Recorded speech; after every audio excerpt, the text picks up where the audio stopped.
Hello, dear students. Have a good day to all. Today I am here to teach you the second chapter of your social science textbook. The name of the chapter is First World War and Russian Revolution. As the chapter name itself indicates, in this chapter we will learn two major events of world history, that is First World War and Russian Revolution. But before we learn these two major events, let's know about the events that led to a world war. In the first chapter, we have learned how the British rule started in India. After that, the Britishers and other European powers tried to expand their colonies in Asia and Africa continent. Thus, a competition started among these European countries to establish their colonies in Asia and African countries. Due to this greed for colonization among European nations, the social, economic, and cultural ruin took place in Asian and African nations. First, let's learn the process of establishment of colonies in Western Europe, Asia, and Africa.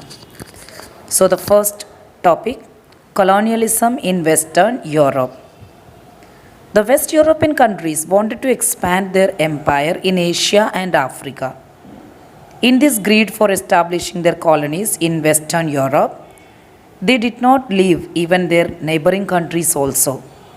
Spain, one of the countries in Western Europe, established their colonies in Netherlands, Belgium, Luxembourg, etc. So during the course of this time, France captured some provinces from Spain. Then the Portuguese ruler died without any successor. At this time also, the Spanish king took control of Portugal under the pretext of protecting his relative's kingdom. Spain claimed the blood relation between Portuguese and Spanish people, and the Spanish ruler acquired power in Portugal also. Thus, for almost 60 years, the monopoly of establishing colonies in Western European countries was with Spain.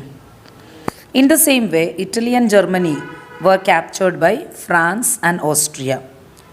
During this time, many European powers who were liberated from the clutches of other European countries also entered in the competition of establishing their colonies in Afro-Asian nations.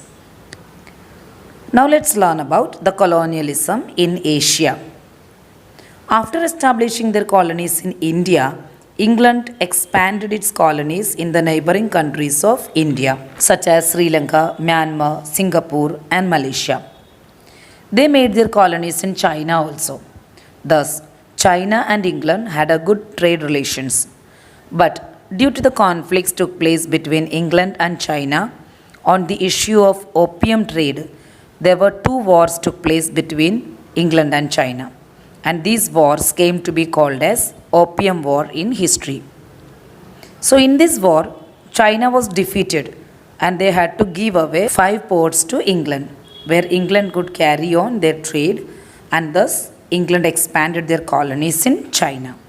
When England defeated China in the Opium Wars, the other nations, taking advantage of the weakness of China, also came to China. They also came to China to acquire the trade and political rights there in China. Countries like Japan, Russia, Germany, France, Belgium, and America established their colonies in China during this time. After dominating China, the Europeans began to capture the western regions of Asia, and they began to establish their colonies in these western regions of Asia. Countries like Iran, Iraq, Kuwait, Saudi Arabia, Oman, Qatar, Bahrain, etc. are located in the western part of Asia. And these countries have a great resources of oil. So, England, Germany, Russia, and America established their oil companies in Iran, Iraq, Kuwait, Saudi Arabia, and Bahrain. Thus, almost the entire Asian countries were dominated by these European powers and other powerful nations in the world. Now let's learn the process of colonialism in Africa. How the European powers established their colonies in Asia In the same way, many countries of Africa were also dominated by these powerful nations of Europe. So the Dutch people, they established their colonies in South Africa for the first time at the end of 15th century. So Dutch people were the first ones who came to South Africa. Then England and France also came to Africa and started their trade centers there. England established their colonies in Cape and France established their colonies in Algeria in North Africa. So there was a competition started by these European powers in order to establish their colonies in the vast provinces of Africa. They all found Africa as a best place for obtaining their raw materials and a good market for selling their ready products. King Leopold of Belgium captured the provinces of Congo and established his rule there in Congo. Then England established colonies in Egypt, some provinces of East Africa, and some areas of South Africa. So England dominated all these places. France established colonies in Tunisia, Morocco, and West Africa provinces. Germany established its rule in East and West provinces of Africa. Italy captured the provinces around the Red Sea. Spain and Portugal also joined the competition and they captured some provinces of Africa. During this time, a conference was also held in Berlin by these European countries in order to have an agreement regarding the establishment of colonies in Africa. Thus, by the end of this conference, many African territories were divided among the European powers.